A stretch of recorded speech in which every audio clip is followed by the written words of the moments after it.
When we tested the first all-wheel drive Volvo V70 cross country back in 1998, we called it the most do-anything Volvo ever built.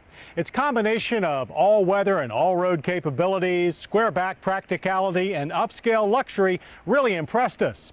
Well, now it's 2001 and Volvo has put the V70 cross country in for a complete makeover. But is this new XC as good as the original, or is it even better? Well, when an automaker schedules an existing model for a complete makeover, the intention is to certainly try and improve on the original.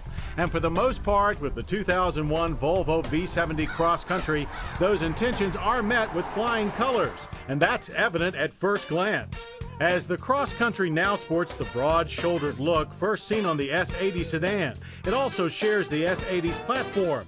A too generous use of rugged, blacked-out body cladding and a taller ride height that gives the Cross Country a substantial 8.2 inches of ground clearance distinguish the all-road Cross Country from its V70 wagon counterpart. But under the hood, the same light-pressure turbocharged 2.4-liter double overhead cam 20-valve i5 that powers the standard V70 also motivates the Cross Country.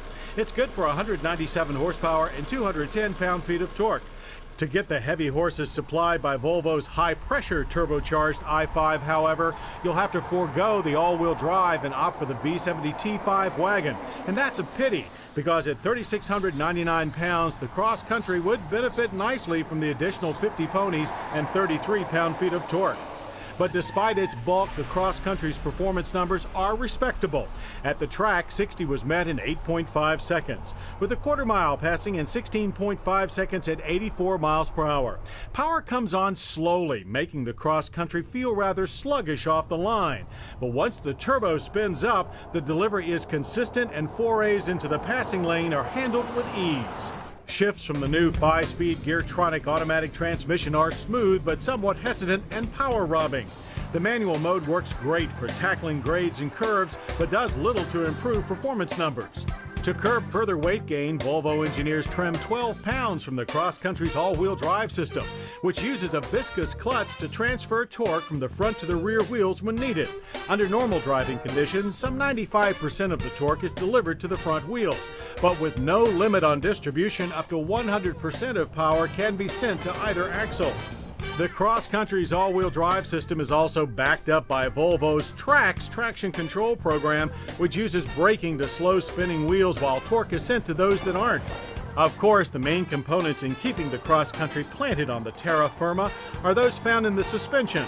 The spring strut lower link front and multi-link rear setups with anti-roll bars at both ends are nearly identical to those found on the V70 and S80, but the Cross Countries have been revised to accommodate the all-wheel drive system and the additional ground clearance.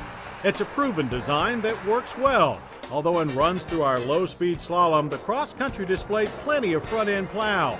And during our emergency lane change test, while it did exhibit a tendency to sidestep a bit, it never felt out of control. But our biggest concern is revealed out on the road and navigating traffic in town, as this new Cross Country, while it hasn't grown that much, feels much heavier and less agile than the previous generation. It's especially noticeable at lower speeds when the steering feel is heaviest. We had no concerns when it came to braking, however. The four-wheel ABS-controlled disc brought us down from 60 in a stable 120 feet. And its cabin is second to none in the wagon segment when it comes to comfort and safety. The comfortable and supportive leather power-adjustable seats are some of the best in the business. The myriad of safety devices that Volvo has received so many accolades for are all here, from side impact airbags to side curtain airbags. And the V is for versatility attitude is amply displayed with a Trick 40-20-40 split rear seat and a rear compartment that can be configured 9 ways to Sunday for either cargo or kids. Volvo wagons have always been known for their practicality, and the Cross Country takes that theme to a new level. And it takes the price along with it. Base price on the 2001 Volvo V70 Cross Country is $35,475. But with a lengthy list of options, that price quickly escalates to $42,995. While that's not out of reason with comparable all-wheel drive wagons in its class, it's still a little steep for a still practical family hauler. Once the only serious player in European all-wheel drive wagons, Volvo now sees hungry competitors like Mercedes, BMW, and Audi in its rearview mirror. But years of wagon know-how and a stellar safety reputation keep the V70 Cross Country ahead and pulling away.